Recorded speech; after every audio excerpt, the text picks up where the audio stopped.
Haleluya. Ingat waktu ini. Kita sedang merayakan Hari Tuhan pertama di tahun 2025 dan saya percaya ada berkat yang luar biasa ketika kita menaikkan ucapan syukur dan kita berdiri di hadapan Tuhan, dan ketika kita berkumpul di sini dengan hati yang mencari Dia dan berdoa kepadanya, saya percaya bahwa Tuhan akan berikan kepada kita sebuah masa depan. Marilah kita berdoa supaya Tuhan memberikan kepada kita suatu tahun 2025 yang terberkati, suatu tahun yang uh, dan cobalah nanti di hari terakhir tahun ini kita akan mengucap syukur ketika kita kilas balik. Amin. Dan hari ini melalui ayat bacaan kita di Pengkhotbah 5 ayat 1-5 dan 1 Korintus 1 ayat 1-3, saya ingin membagi sebuah khotbah dengan judul Gereja yang dikuduskan di dalam Kristus. Dan kata kunci tahun ini adalah menjadi murni dan kudus. Dan itu terjadi melalui proses sanktifikasi atau penggunusan. Dan seperti yang telah kita baca di 1 Korintus 1 ayat 1-3, bahwa kita dikuduskan hanya di dalam Yesus Kristus. Kiranya gereja kita dikuduskan tahun ini. Kiranya kita menjadi orang yang kudus di dalam Yesus Kristus. Amin. Jadi ayat bacaan hari ini di Pengkhotbah berbicara soal bagaimana kita harus menyembah Tuhan, dan saya bersyukur karena tim penyembahan dan kur hari ini lagu-lagunya semuanya adalah tentang bagaimana kita harus datang kepada hadapan Tuhan dan bagaimana kita harus datang dan menyembahnya dan mengucap syukur kepadanya dan berdoa kepadanya bagaimana.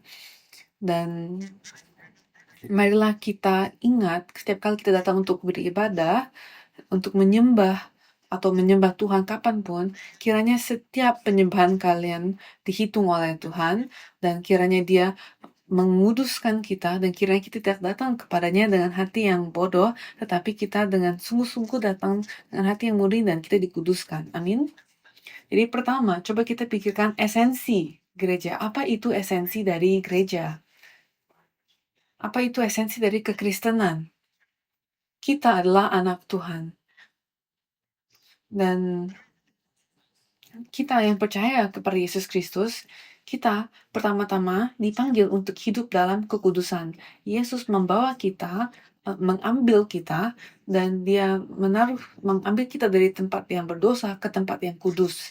Dan tidak hanya pada hari Minggu saja, tetapi setiap hari kehidupan kalian. Meskipun kalau kalian hidup di rumah yang sama, menjalankan rutinitas yang sama, pekerjaan yang sama, dimanapun kita ada, bersama Yesus, Dia akan mengubah kita dari keberdosaan menuju kekudusan. Apakah kalian percaya? Dan kalau kita kembali kepada ayat bacaan kita yang pertama di Pengkhotbah, penulis Pengkhotbah meratapi ketidakadilan dan kerusakan masyarakat dari dunia ini. Itu ada di Pengkhotbah 3 dan 4. Pengkhotbah 3 ayat 16 sampai Pengkhotbah 4 ayat 16. Dia mengamati kesia-siaan hidup, dan penulis mencatat kesia-siaan dari kesia-siaan, semuanya sia-sia. Dia mengulangi itu sebanyak 37 kali dalam kitab Pengkhotbah. Dan kalau kita lihat dalam pasal 5, yang adalah ayat bacaan kita hari ini, fokusnya bergeser kepada mereka yang berpartisipasi dalam ibadah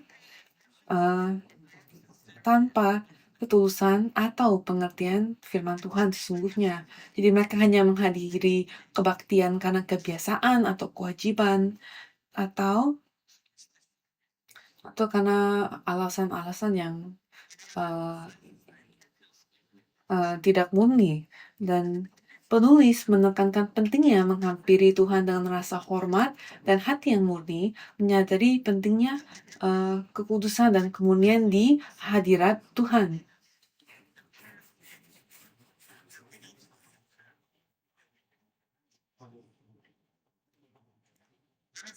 Jadi, marilah kita coba pikirkan sejenak, kita renungkan, mengapa kita ada di sini hari ini, mengapa kita menyembah Tuhan, sikap dan postur yang kita miliki ketika kita datang ke gereja.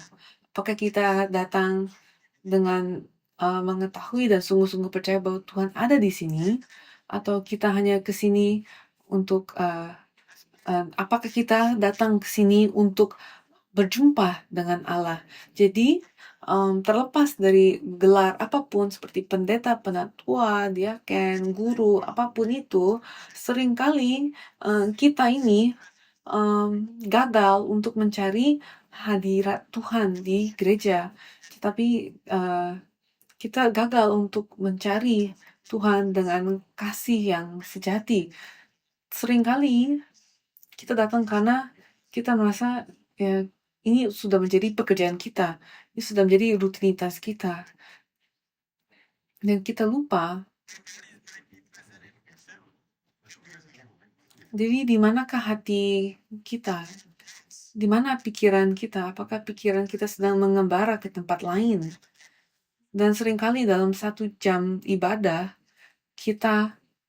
pikiran kita mengembara ke seluruh dunia. Kita memikirkan hal-hal lain, kita memikirkan apa yang akan kita makan, apa yang kita lakukan. Tapi cobalah kita lihat, kita renungkan sekali lagi Pengkhotbah 5 ayat 1-2 dikatakan, janganlah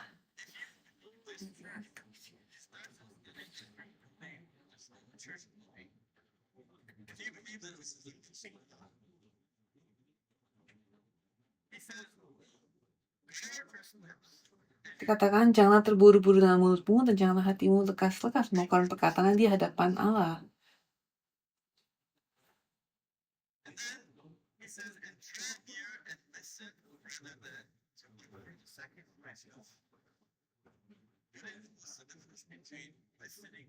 Nah, dikatakan, jagalah langkahmu kalau engkau berjalan di rumah Tuhan. Menghampiri untuk mendengar adalah lebih baik daripada mempersembahkan korban yang dilakukan oleh orang-orang bodoh, karena mereka tidak tahu bahwa mereka berbuat jahat.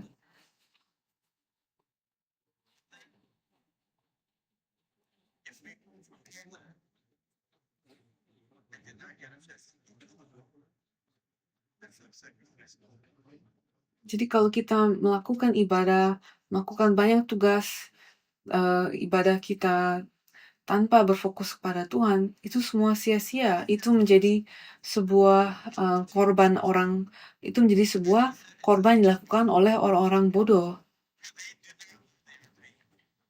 Ini dikatakan bahwa mereka tidak tahu bahwa mereka berbuat jahat, dan mereka tidak tahu bahwa mereka berbuat jahat. Kenapa? Karena mereka tidak tahu bahwa mereka berbuat jahat dengan mempersembahkan korban yang dilakukan oleh orang-orang bodoh. Jadi seluruh ibadah itu ketika dilakukan, tapi mereka tidak berjumpa dengan Tuhan, dan mereka hanya melakukan itu semua karena itu sudah menjadi tugas mereka, dan hati mereka tidak ada di situ, dan mereka hanya melakukan itu karena rutinitas dan dengan hati yang sombong, ya Tuhan menyebut itu suatu perbuatan yang jahat.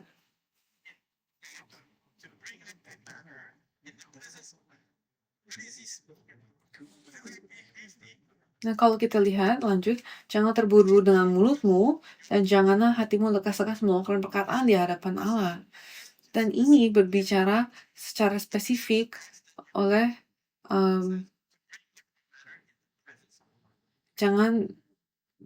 yang dimaksud di sini adalah doa. Kalau kita datang kepada Tuhan, kita harus berpikir dengan hati-hati apa yang sedang kita katakan kepadanya. Kita harus berhati-hati dengan setiap perkataan kita kepadanya.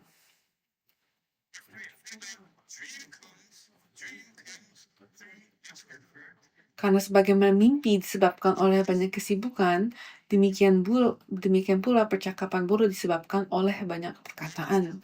Jadi Tuhan sedang berkata kepada kita ketika kita datang kepadanya, marilah kita punya tujuan yang benar, arah yang benar, hati yang benar, dan kita harus tahu apa yang mau kita ucapkan kepadanya. Dan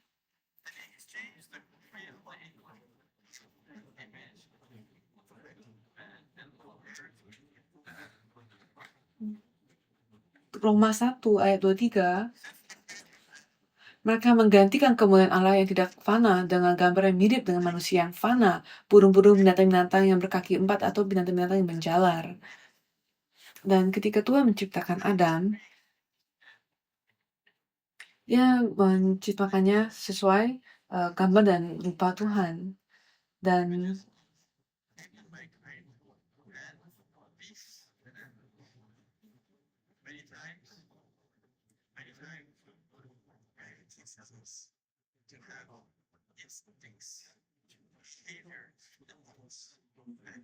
seringkali dunia mengajarkan kita untuk bersikap seperti binatang, untuk mengejar lawan, untuk kelanjutan hidup sendiri, dan untuk mengorbankan nyawa lain. Jadi apakah kita datang kepada Tuhan dengan rupa-rupa seperti ini, rupa-rupa binatang? Kita lihat di pengkhotbah di Galatia 6 ayat 7 dikatakan, jangan sesat. Allah tidak membiarkan dirinya dipermainkan. Karena apa yang ditabur orang, itu juga yang akan dituainya. Jadi di sini dia sedang berkata bahwa Tuhan tahu hati kita ketika kita datang ke sini untuk menyembahnya. Tuhan tahu apa yang sedang kita lakukan. Tuhan tahu jika kita sedang sungguh-sungguh beribadah kepadanya atau tidak. Tuhan tahu.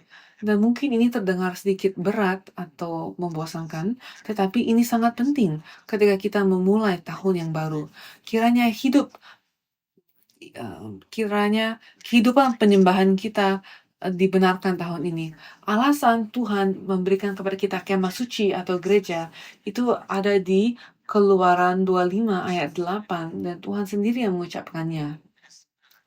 Dan mereka harus membuat tempat kudus bagiku supaya aku akan diam di tengah-tengah mereka. Tuhan ingin berjumpa dengan kita. Tuhan ingin kita berjumpa dengan Dia.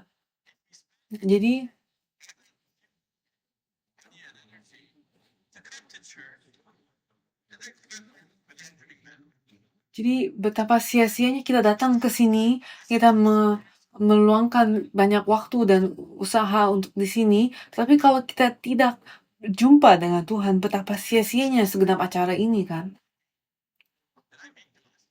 Dan kita pulang dan kita pikir apakah kita telah berjumpa dengan Tuhan hari ini atau apakah kita hanya menjalankan rutinitas. Ada 52 hari Tuhan dalam setiap tahun, tapi berapa kali dalam setiap minggu kita merenungkan perjumpaan kita dengan Tuhan pada setiap hari minggu itu. Dan kita sangat bersyukur karena kita jadi mengerti akan apa yang Tuhan sedang katakan kepada kita melalui firman-Nya. Kita mengerti firman-Nya. Betapa kali kita bersyukur kepada itu selama seminggu ini, setelah hari Tuhan. Apakah kalian merasa bahwa doa kalian terjawab? Apakah kalian merasa kalian berjumpa dengan Tuhan? Dan saya berdoa agar kita sukses dalam berjumpa dengan Tuhan. Setiap kali kita berjumpa dengan Tuhan, Tuhan akan memberkati kita. Amin. Jadi Alkitab memberitahu kita bahwa agar kita dapat berjumpa dengan Dia, kita harus murni dan kita harus kudus. Kita harus dibersihkan, kita harus dikuduskan. Tetapi bagaimana? Apakah kita bersih?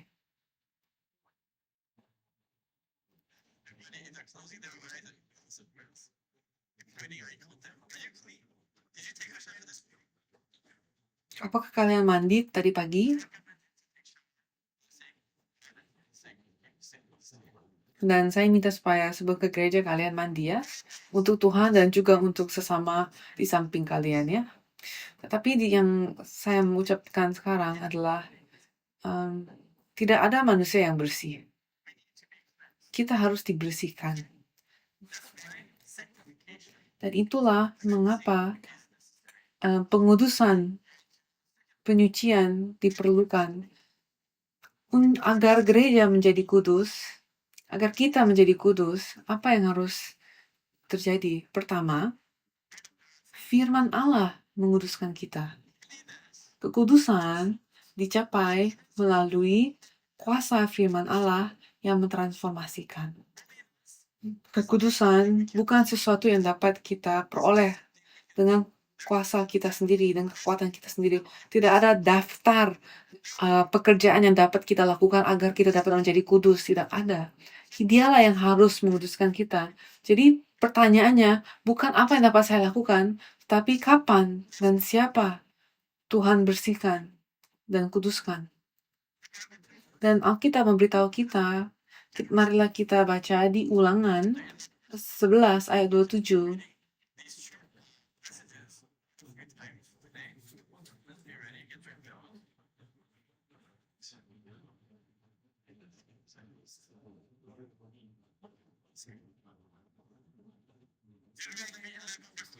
Ulangan 11 ayat 27, berkat. Siapa yang mau berkat? Kita semua mau berkat, kan? Berkat. Apabila kamu mendengarkan perintah Tuhan Allahmu yang kusampaikan kepadamu pada hari ini. Jadi, apa berkatnya? Saat kita mendengar perintah Tuhan, firman Tuhan. Dan kita lihat di Yohanes 1 ayat 4-5.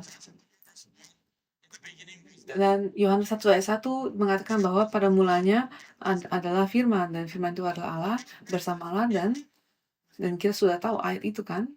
Dan Allah sendiri itu adalah firman, kan? Dan coba kita lihat di Yohanes 1 ayat 1-5 dikatakan, dalam dia ada hidup, dan hidup itu adalah terang manusia, dan terang itu bercahaya dalam kegelapan, dan kegelapan itu tidak menguasainya.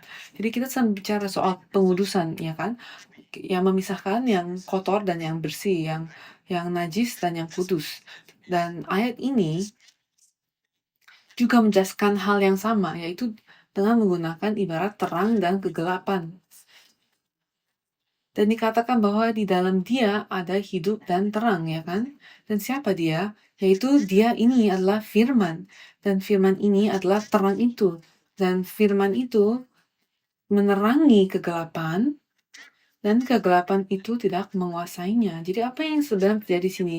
Ketika firman diberikan kepada kita, diterangi kepada kita, seringkali kita datang kepada Tuhan dengan kegelapan kita, dengan kenajisan kita. Jadi kita datang ke sini dan kita berekspektasi bahwa kita akan dibersihkan dan dikuduskan. Dosa-dosa kita akan diampuni. Dan kita tidak dapat melakukan itu ketika dia tidak hadir di sini. Dan kita tidak dapat mandi dan berekspektasi bahwa kita akan bersih kalau kita tidak masuk ke kamar mandi itu sendiri, kan? Dan gak apa-apa kalau kita kotor, tapi kita pergi mandi, kan? Tapi kita harus masuk ke kamar mandi, ya kan? Kita tidak membersihkan diri kita, lalu kita masuk ke kamar mandi, kan? Tidak. Tidak ada yang anggap bahwa kalian sudah bersih, terus kalian harus cuci badan lagi, kan? Tapi orang tahu bahwa kalian akan bersih ketika kalian keluar dari kamar mandi. Dan sama dengan gereja, ketika kita masuk, kita membawa dosa, kan? Tetapi sebelum kita keluar dari gereja, kita harus bersih. Sama seperti sebelum kita keluar dari kamar mandi, kita harus membersihkan badan kita. Jadi ketika kita menerima firman, kita menjadi terang. Jadi ayat ini memberitahu kepada kita bahwa terang menerangi kegelapan, tetapi kegelapan tidak menguasainya. Jadi firman menerangi orang-orang yang berdosa, tetapi orang-orang yang berdosa tidak mengerti. Dan firman ini adalah Yesus Kristus yang datang ke dunia ini, yang adalah kegelapan, dan mereka menolaknya. Tapi bagaimana dengan kita hari ini? Apakah kita duduk di sini dengan hati yang mengerti terang itu, mengenal terang itu, atau apakah hati kita menolak? Apakah hati kita mengembara ke tempat lain?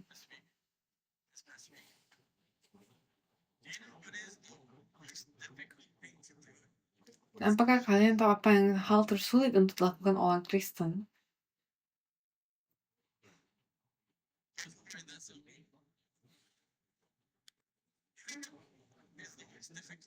Apa hal yang paling sulit untuk dilakukan oleh orang Kristen?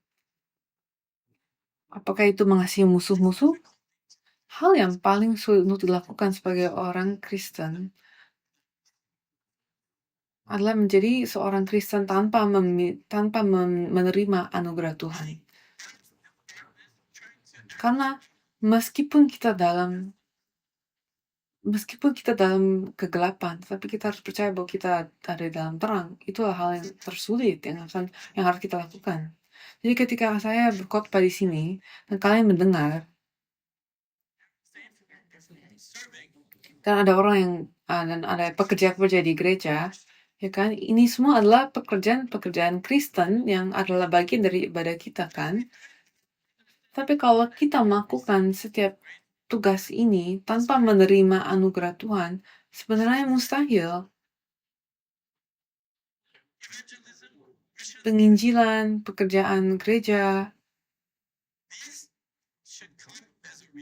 ini semua harus dilakukan karena hati kita telah menerima anugerah Tuhan. Kita melakukan itu semua dari hati yang terberkati, dari hati yang menerima berkat Tuhan, dan hati itu bersuka cita sampai kita ingin melayani Tuhan dengan hati, dan Tuhan senang dengan hati yang seperti itu. Tetapi dengan kegelapan,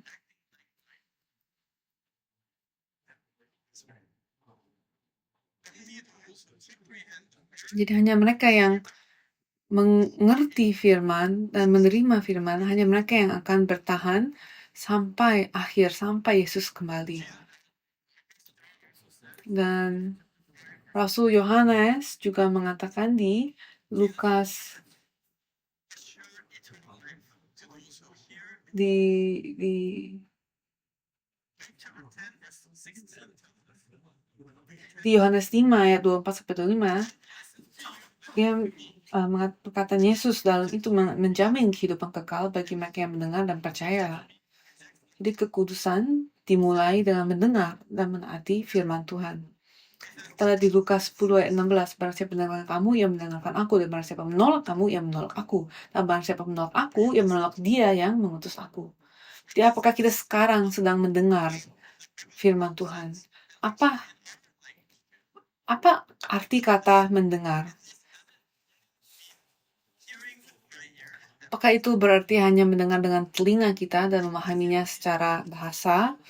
Apakah itu berarti mendengar perkataan-perkataan itu, memprosesnya dalam pikiran kita, dan mengerti apa yang sedang dikatakan oleh pendeta?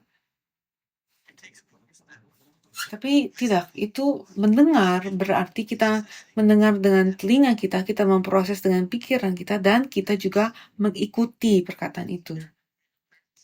Jadi apakah ada orang tua di sini? Apakah kalian pernah berkata kepada anak-anak kalian, kenapa kamu tidak mendengar aku?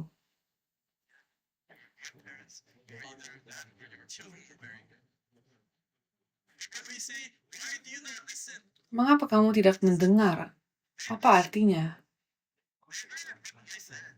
Mereka mendengar. Mereka mengerti perkataanmu, kan?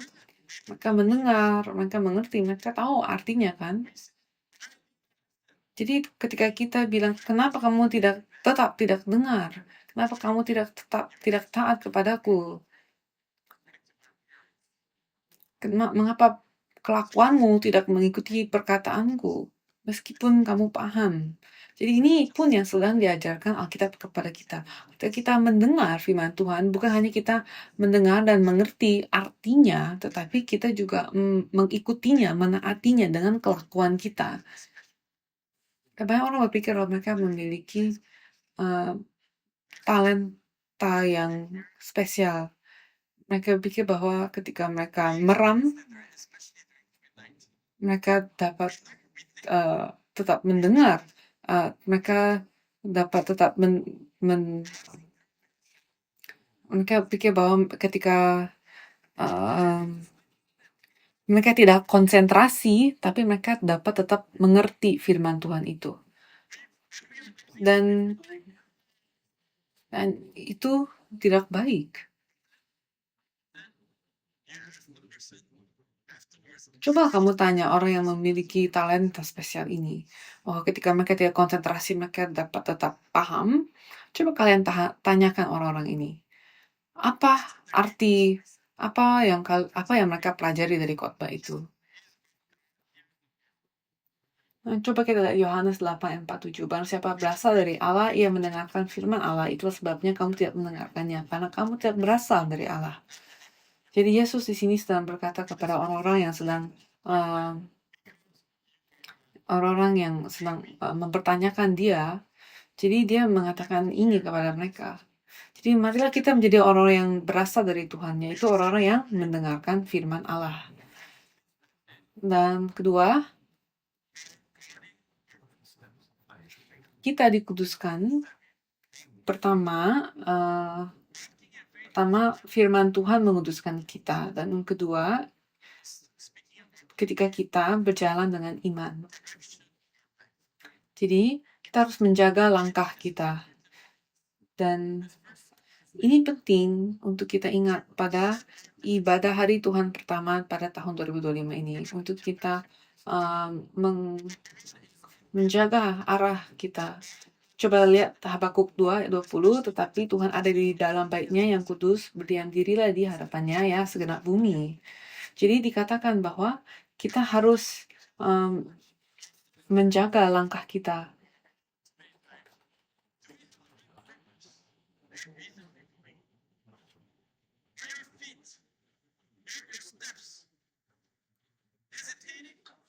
Apakah kaki kita, kita ada 2 kaki kan? Apakah kedua kaki kita terbelah atau apakah mereka ada di arah atau apakah mereka menuju arah yang sama? Apakah satu kaki ingin ke gereja dan satu kaki ingin ke mall atau ke bioskop? Siapa yang seperti itu? Ingat Yakub? Dia dilatih di Padan Aram, di rumah Laban pamannya, dan di sana dilatih untuk percaya kepada Tuhan. Dan Israel juga selama 40 tahun di padang gurun dilatih untuk percaya dan mendengar suara Tuhan. Dan Yakub ketika dia pulang ke rumahnya dan dia dengar Esau masih hidup dan Esau kuat dan dia ada pasukan 400 orang yang akan datang menyerbunya. Apa yang Yakub pelajari selama 20 tahun? Dia belajar untuk percaya kepada Tuhan kan? Tetapi di sini kita melihat bahwa dia balik ke percaya pada pikiran dia sendiri. Dan akhirnya Yakub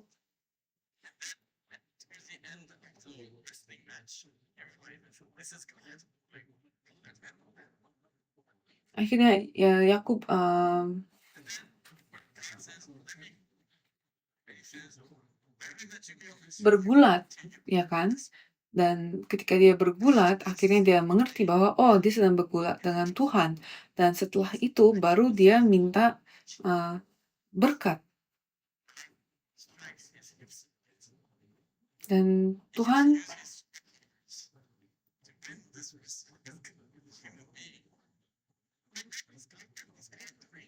Jadi apa yang sedang Tuhan lakukan di sini ketika dia bergulat dengan Yakub? Apakah Tuhan ingin menghantam Yakub? Tidak. Tuhan berkata, sebelum kamu menerima berkatku, ada sesuatu yang harus terjadi. Satu kaki ada di dunia, satu kaki ada dalam iman. Jadi kaki yang ada di dunia harus diangkat. Maka Tuhan menghantam salah satu kaki Yakub kan?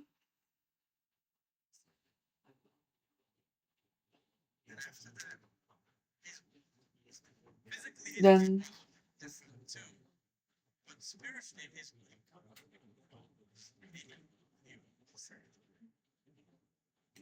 pada akhirnya Yakub dapat berdiri dengan kedua kakinya menjadi satu. Sampai langkah terakhirnya. Kita lihat di Kejadian 49 ayat 33. Setelah Yakub selesai berpesan kepada anak-anaknya, Ditariknyalah kakinya ke atas tempat berbaring dan meninggallah ia. Maka ia dikumpulkan kepada kaum leluhurnya. Jadi ini adalah langkah terakhir Yakub. Kakinya tadinya terpisah, terbelah. Tapi sekarang ini menunjukkan bahwa kakinya telah bersatu. Dan kiranya kita menjaga langkah kita. Kiranya langkah kita disatukan untuk menuju Tuhan.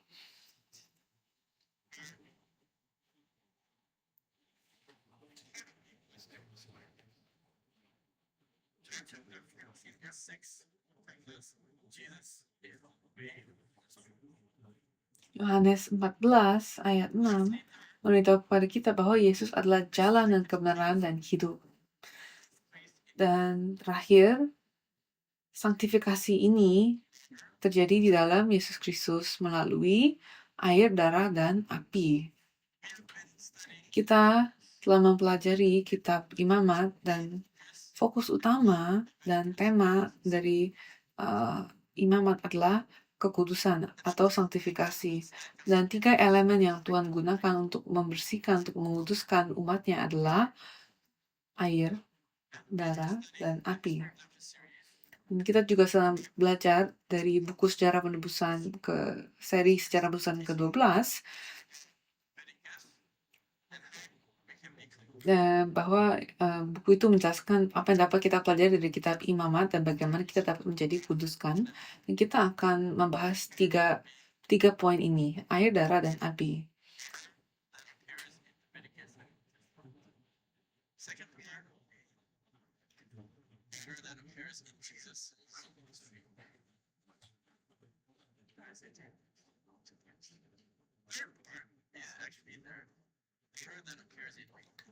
Dan kita akan melihat 3 elemen ini dalam 2 bagian, yaitu dalam Imamat dan dalam Yesus Kristus. Jadi pertama air di dalam Alkitab adalah simbol pembersihan, pembaruan, dan kehidupan. Ada 2 jenis air yang di bawah dan air yang di atas. Air yang turun dari bumi dan air yang kotor dari bumi ini. Dan kita bicara soal air dari surga. Di Imamat, air itu penting untuk air itu adalah pusat dari ritual penyucian yang berfungsi sebagai pembersih fisik dan simbolis. Dan tema-tema ini juga menemukan pendapat tertingginya dalam Yesus Kristus dan dalam kitab Wahyu. Dan Yesus berkata kepada Nikodemus bahwa kamu harus lahir lagi dalam air dan Roh Kudus. Dan di Yesaya 1 ayat 16 dikatakan, basuhlah, bersihkanlah dirimu, jauhkanlah perbuatan-perbuatanmu yang jahat dari depan mataku, berhentilah berbuat jahat. Jadi membersihkan dengan air berarti membuang perbuatan-perbuatan yang jahat dan berhenti melakukan apa yang jahat. Kiranya ada pembersihan melalui air bagi setiap kita tahun ini. Kiranya kita menghentikan setiap perbuatan jahat kita. Dan ingat, Tuhan menyebut bahwa ketika kita tidak menyembah dengan benar, itu adalah perbuatan yang jahat. Jadi, di kitab Imamat dan Perjanjian Lama, penyucian ritual dilakukan melalui air. Itu ada di Imamat 15 ayat 13 sampai 16. Dan penyucian dibutuhkan untuk memulihkan kebersihan upacara dan terutama setelah membuang kotoran tubuh atau bersentuh dengan yang najis. Dan pentabisan imam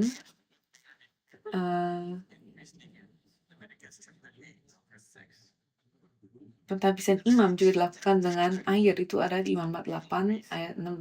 Dan baskom perunggu di Keluaran 30 ayat 18 sampai 21 ini terletak di kemah suci, dan para imam yang akan membasuh sebelum mereka masuk ke kemah suci, mereka dapat membasuh tangan dan kaki mereka sebelum menghadap Tuhan.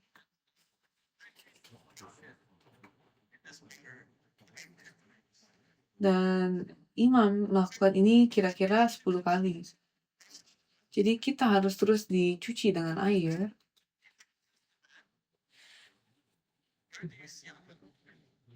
Dan kalau di Perjanjian Lama, di mana ada banyak air? Di Nuh, kejadian Nuh dan air bahkan. Dan air itu melambangkan penghakiman dan pembersihan dunia yang telah cemar. Dan persiapan persiapan untuk pembaharuan. Jadi air itu menyucikan kita. Dan dari sudut pandang kotoran, air itu adalah penghakiman kan, karena itu membuang kotoran itu. Jadi Tuhan menggunakan air untuk membersihkan dunia ini.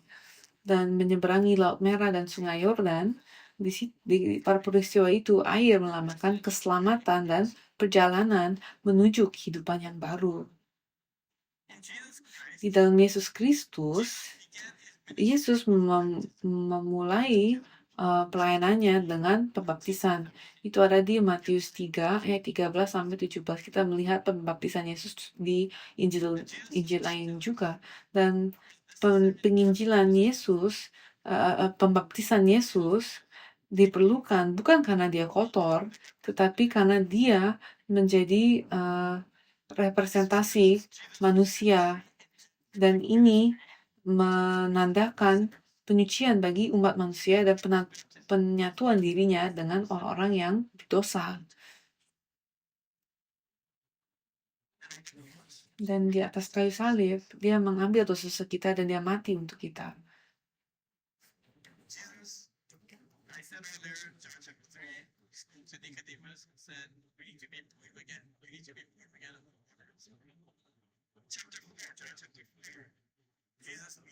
Dan di Yohanes 4,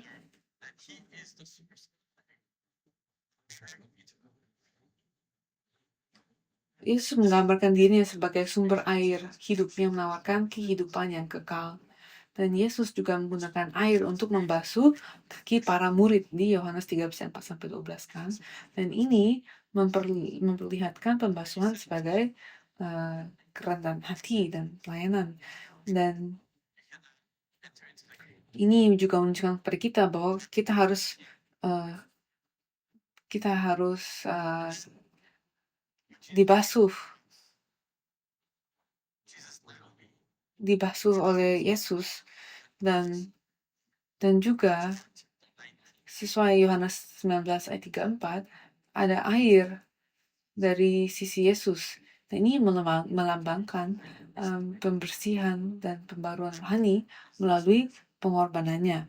Ini adalah air rohani dari pembaruan. Dan Daud berdoa di Mazmur 51 ayat 1-12. Raja Daud setelah dia berdosa kepada Batseba, dia sadar kan dia berbuat salah dan dia adalah seorang yang sangat berdosa. Bukan hanya karena peristiwa itu saja, tetapi dia sadar bahwa dosa itu udah ada di dalam dirinya. Bahkan semenjak dia masih di dalam kandungan ibunya. Maka dia berdoa kepada Tuhan dan dia memohon dengan tulus untuk pembersihan dan pembaruan, ya kan?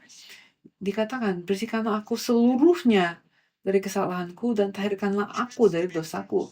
Jadi dia ingin dicuci, dia ingin dibersihkan. Dikatakan di ayat 10, jadikanlah hatiku tahir ya Allah dan perbaulah batinku dengan roh yang teguh. Dan kita tahu dari doa ini kita tahu bahwa dia tidak dapat membersihkan dirinya sendiri. Dia bergantung kepada Tuhan. Maka dia meminta belas kasihan Tuhan. Dan Ulangan 32 ayat 2 memberitahu kepada kita bahwa air itu berasal dari Tuhan.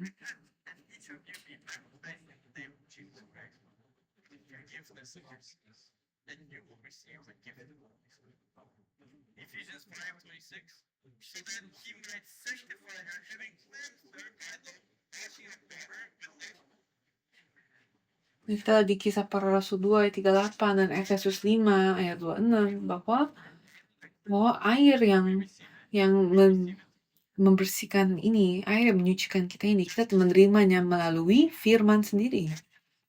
Kita lihat di Yeremia 4 ayat 14. Bersihkanlah hatimu dari kejahatan, hai Yerusalem, supaya engkau diselamatkan. Jadi Tuhan sedang minta kepada umatnya supaya mereka dengar firman-Nya, karena firman itu yang akan menyucikan mereka.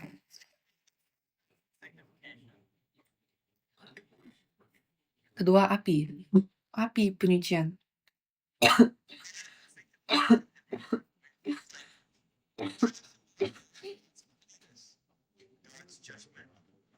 Api melambangkan kekudusan, penghakiman, dan kuasa pemurnian Allah. Api itu memurnikan, menguduskan, dan menghanguskan kenajisan. Jadi air membersihkan, tetapi api menghanguskan. Dan api juga menandakan penghakiman terakhir dalam kitab Wahyu.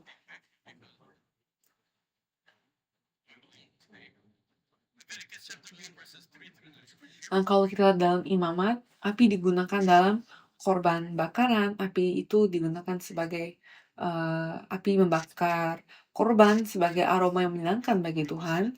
Dan hadirat Tuhan dilambangkan oleh api. Itu ada di Imamat 9 ayat 24 dan Keluaran 3 ayat 2. Dan juga di Kejadian 15 di Perjanjian Suluh. Api itu melambangkan roh Tuhan. Dan di Malaki 3 ayat 2-3 memberitahukan kepada kita tentang api pemurnian yang juga ada di kitab Ayub. Dan api penghakiman, kita lihat di Bilangan 16 ayat 35, Allah menghanguskan pemberontakan Korah dengan api. Dan juga di Kejadian 19, api penghakiman ada untuk Sodom dan Gomora kan. Jadi sekali lagi, Tuhan menghanguskan dosa melalui api, tapi mereka yang memiliki dosa itu, bagi mereka itu dianggap sebagai penghakiman. Tapi bagi Tuhan ini sebenarnya adalah pengudusan. Dan di dalam Yesus Kristus, kita lihat bahwa di Matius 3 ayat 11, Yesus akan membaptis dengan Roh Kudus dan api. Baptisan dengan api. Dan Ibrani 12 ayat 29, api pemurnian ini, dan juga di Kisah Para Rasul 2 ayat 3 ada lidah-lidah api kan, Roh Kudus turun sebagai api pada hari Pentakosta. Jadi api melambangkan Roh Kudus. Yeremia 5 ayat 14. Sebab itu beginilah firman Tuhan Allah semesta alam, oleh karena kamu berkata seperti itu, maka beginilah akan terjadi kepada mereka. Sesungguhnya aku akan membuat perkataan-perkataanku menjadi api dalam mulutmu, dan bangsa ini menjadi kayu bakar, maka api akan memakan habis mereka. Jadi apa itu api? Api itu juga adalah firman Tuhan. Dan kita mungkin sedang berpikir, terang, air, api, semuanya itu adalah firman Tuhan. Apakah itu buruk? Apakah kalian makan vitamin?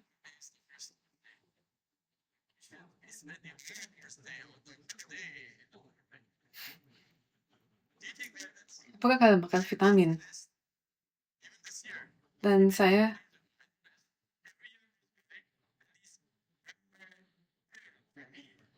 sadar bahwa seiring berjalannya waktu, vitamin saya semakin lama semakin banyak.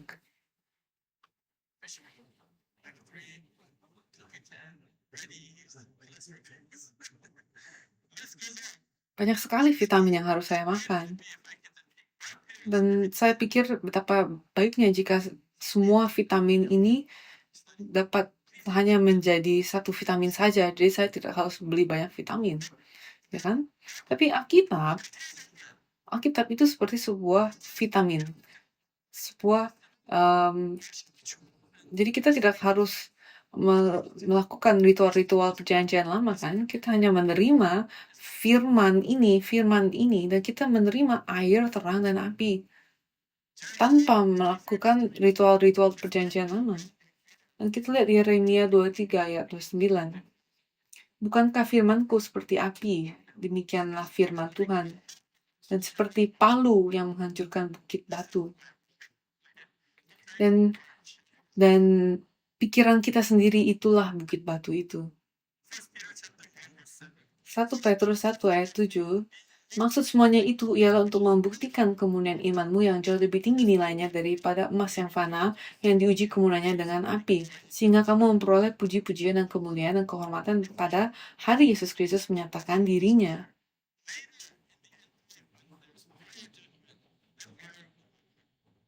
Jadi kalau kita menerima api ini, maka pada akhir zaman, api akhir zaman itu tidak akan melukai kita kalau kita memiliki api firman Tuhan. Terakhir, darah untuk pemurnian dan pendamaian. Darah melambangkan kehidupan. Dan darah merupakan inti dari penebusan dosa. Itu ada di Mazmur 17 ayat 11. Dan ini menunjuk pada pengorbanan Yesus yang paling utama yang di kayu salib yang dia curahkan untuk kita, dan juga dalam kitab Wahyu. Dan dalam imamat, darah muncul di pengorbanan hewan, di hari pendamaian, dan juga pada Keluaran 12 ayat 7, yaitu darah di tiang pintu kan, darah anak domba Paskah. Dan di dalam Yesus Kristus, darah itu muncul di pengorbanan Yesus sendiri. Ibrani 9 ayat 13 dan 14. Dan perjamuan Tuhan di Lukas 22 ayat 20, Yesus menyatakan bahwa darahnya sebagai perjanjian baru yang dicurahkan untuk pengampunan dosa.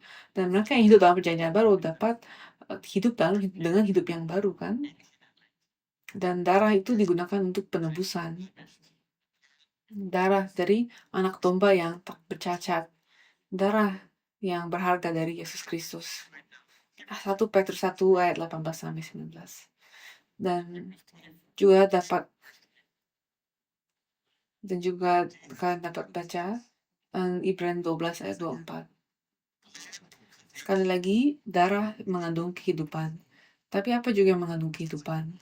Yohanes 1 ayat 4 kita baca bahwa di dalam firman, di dalam dia ada kehidupan, ya kan? Sehingga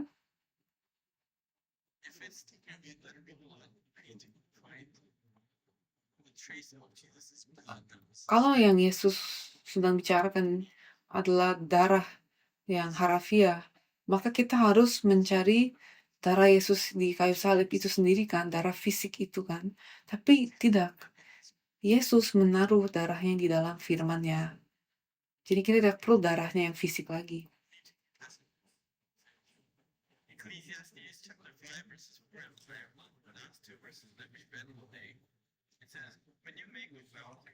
Kesimpulan,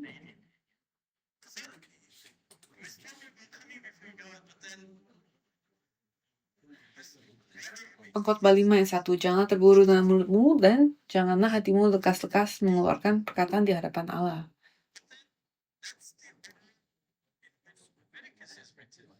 Kalau kita perhatikan ini dikatakan sesuai dengan urutan kitab imamat.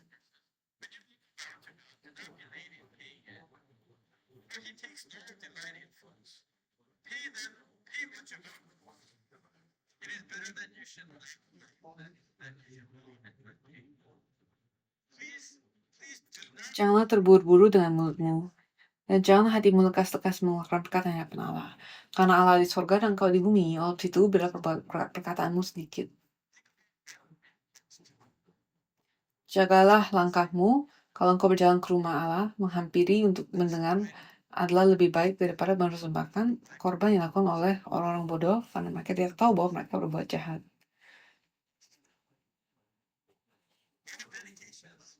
Jadi seluruh dedikasi kita, ketika kita pertama menjadi orang Kristen,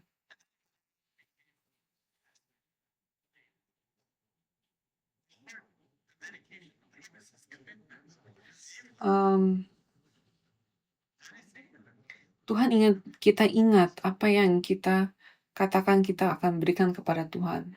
Kita Kita lihat di Pengkhotbah 5 ayat 3, kalau engkau bernazar kepada Allah, janganlah menunda menepatinya, karena ia tidak senang kepada orang-orang bodoh. Tepatilah nazarmu.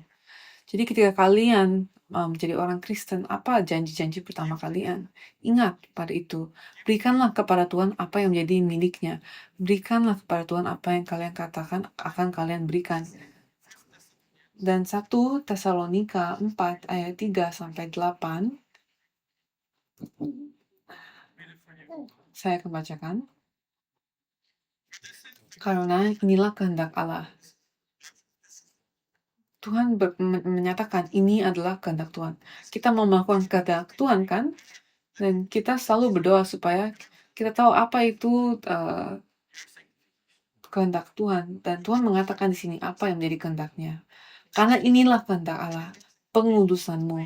Dan dia menjelaskannya, yaitu supaya kamu menjauhi percabulan, supaya kamu masing-masing mengambil seorang perempuan menjadi istrimu sendiri.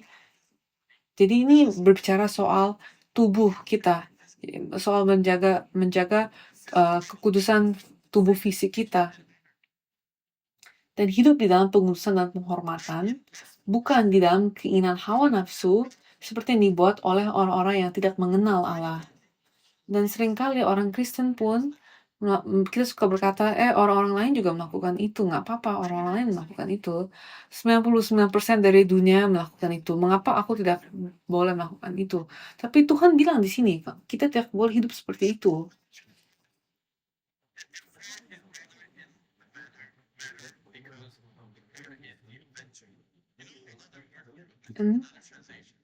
Supaya yang dibuat oleh orang-orang yang tidak mengenal Allah, dan supaya dalam hal-hal ini orang jangan memperlakukan saudaranya dengan tidak baik atau memperdayakannya. Karena Tuhan adalah pembalas dari semuanya ini, seperti yang telah kami katakan dan tegaskan dahulu kepadamu. Allah memanggil kita bukan untuk melakukan apa yang cemar, melainkan apa yang kudus. Tuhan tidak memanggil kita untuk apa yang cemar. Jadi siapa yang menolak ini tidak karena itu siapa yang menolak ini bukan menolak manusia, melainkan menolak Allah yang telah memberikan juga rohnya yang kudus kepada kamu.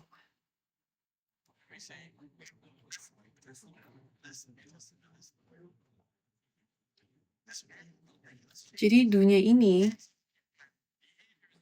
dan sikap orang-orang di dunia ini tidak sesuai dengan firman Tuhan, dan ketika kita mengikuti dunia, kita menolak firman Tuhan, dan kita tidak akan menerima Roh Kudusnya, kita tidak akan menerima pengudusannya. Jadi saya berdoa supaya gereja Sion, kita, orang-orang Kristen sejati, dapat menjadi kudus dan murni. Kiranya ada pengudusan sepanjang tahun ini. Pengudusan, penyucian oleh api, oleh air, api, dan darah. Dan ini tidak akan mudah, tetapi dengan firman Tuhan, dengan anugerah Tuhan, dan dengan pertolongan Roh Kudus, Dia akan membawa kita melaluinya. Amin. Mari kita berdoa. Allah Bapa, kami mengucap syukur kepadamu ketika kami boleh datang kepadamu melalui firman-Mu, dan kami mengucap syukur karena Engkau telah mengirim Yesus Kristus, Anakmu yang tunggal, untuk mati di atas kayu salib, untuk mencurahkan air kehidupan, darah kehidupannya, untuk membersihkan kita dan memurnikan kita dan memberikan kepada kita Roh Kudus, api yang kudus, supaya kami dapat menjadi anak-anak-Mu, supaya kami dapat datang ke hadapan-Mu dan menyembah-Mu dengan bebas, supaya kami dapat datang dan disucikan dan dikuduskan. Dan Bapa, kami berdoa, kami menaikkan ini, kami naikkan diri kami kepadamu, dan kami minta belas kasihan-Mu. Bantulah kami supaya kami dapat tetap tinggal dalam hadirat-Mu. Bantulah kami supaya kami dapat terus dibersihkan, terus disucikan, dan bantulah kami untuk menjadi orang-orang-Mu yang kudus, menjadi umat-Mu yang kudus. Terima kasih untuk anugerah-Mu. Dalam nama Tuhan Yesus kami berdoa dan mengucap syukur. Amin.